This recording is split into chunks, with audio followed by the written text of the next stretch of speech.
আজ ভালো করে জেনে যান, যারা স্বধর্ম ত্যাগ করে,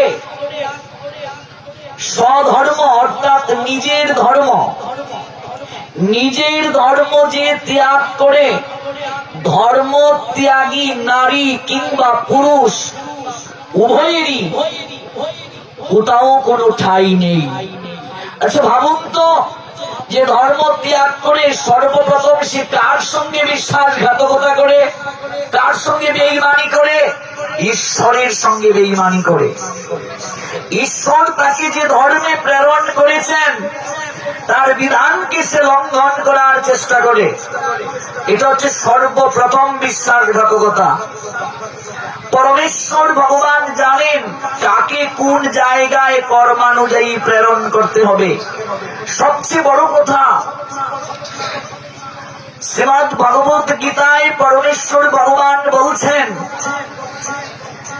অহম সর্বস্ব প্রভব মত্ত সর্বম প্রবর্ততে ইতি মত্তা ভজন্তে মাম বুধা ভাব সমন্বিতা। আমি জড় চেতন জগতের সকল কিছুর উৎস অর্জুন, আমার থেকে সকল কিছুর সৃষ্টি হয়েছে। এই জগতে তুমি যা কিছু দেখতে পাচ্ছ আমার থেকে সৃষ্টি হয়েছে।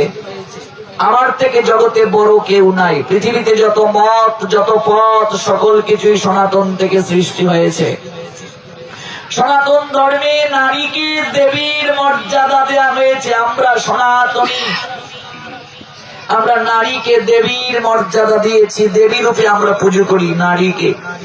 নারী সনাতন ধর্মে সর্বশ্রেষ্ঠ অধিকার প্রাপ্ত হয়েছে। অন্য কোন মত পথে এত অধিকার প্রাপ্ত হয় নাই, এত মর্যাদা দেয়া হয় নাই। নারীকে সনাতন ধর্ম যে মর্যাদা দিয়েছে, অথচ আজ কিছু শাস্ত্র বিমুখ ব্যক্তি, শাস্ত্র সম্পর্কে যাদের কোনো জ্ঞান নাই, লাভ যাদের করুণ ফাঁদে পড়ে ধর্ম ত্যাগ করছে। শরীরের যাতনায় তারা ধর্ম ত্যাগ করছে বলে আমরা ধর্ম ভালোবেসে গ্রহণ করেছি। যারা এগুলো বলে ওরা ভুল। নিজের শরীরের যাতনায় তারা এই কার্য করেছে।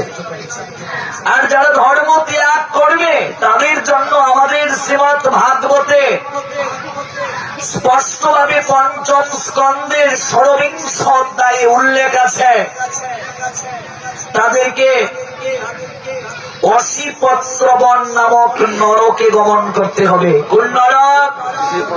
অশীপত্রবন নামক নরক। শ্রীমদ্ ভাগবত যে 28 প্রকার নরকের বর্ণনা দিয়েছেন, তন্মধ্যে সপ্তম নরকের নাম অশীপত্রবন। এই অশীপত্রবন নরকে ধর্ম ত্যাগকারীকে নিয়ে যাওয়া হবে। আজ বিভিন্ন জায়গায় লোভ লালসা দেখিয়ে ধর্ম ত্যাগ করানো হচ্ছে, যে ধর্ম ত্যাগ করলে, এই ধর্মে চলে আসলে তোমার জন্য স্বর্গের দরজা খোলা, একেবারে বিনা টিকেটেই চলে যাবে।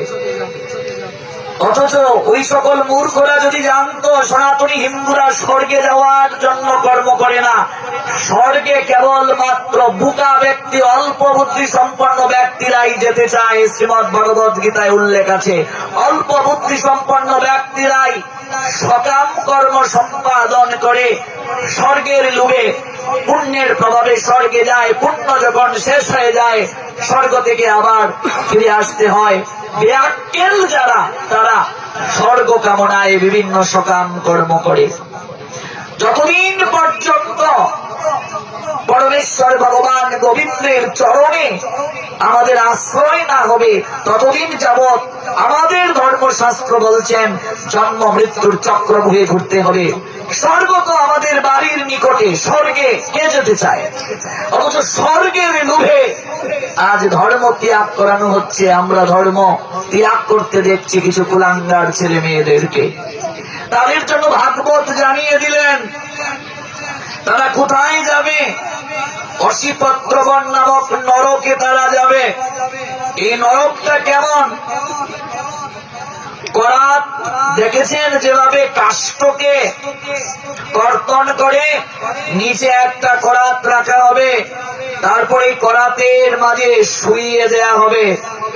শয়ন করানো হবে তাকে, উপরে আরেকটা করাত দিয়ে যমদূতেরা এমন করে দেহটাকে কর্তন করবে, চিৎকার করতে শুরু করবে। তখন বলবে, দেখ দেখ কেমন আনন্দ, ধর্ম ত্যাগ করার দেখ কেমন আনন্দ। পরমেশ্বর ভগবান নিজ মুখে বলে দিয়েছেন গীতায়, স্বধর্মে নিধনং শ্রেয় পরধর্ম ভয়াবহ। নিজের ধর্ম প্রতিপালন করতে গিয়ে কেউ যদি মৃত্যুবরণ করে, পরমেশ্বর ভগবান বলছেন সে অবশ্যই অতি অবশ্যই আমার চরণে প্রাপ্ত হবে।